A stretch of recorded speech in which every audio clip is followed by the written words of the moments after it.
Mob সৃষ্টি করে শ্রমিক নেতা আদনান টিটুর উপর অতর্কিত হামলার অভিযোগ উঠেছে কিছু দুর্বৃত্তদের বিরুদ্ধে। শুক্রবার রাতে চট্টগ্রাম নগরের পাহাড়তলী থানাধীন অলঙ্কার মোড়ে এই ঘটনা ঘটে।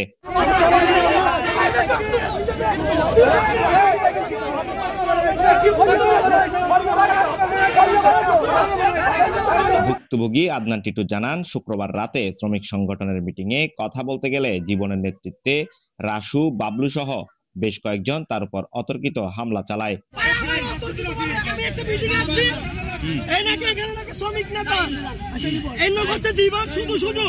আমাকে অতর্কিতভাবে হামলা করছে, এর সাথে সংঘবদ্ধ অনেকজন ছিল।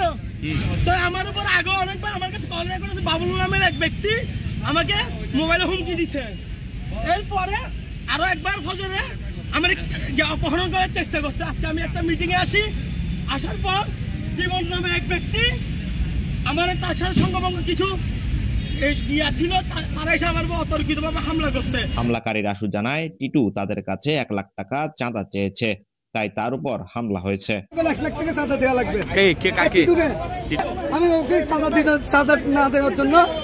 ভুক্তভোগী টিটু সুষ্ঠু তদন্তের মাধ্যমে দোষীদের আইনের আওতায় আনার দাবি জানিয়েছেন।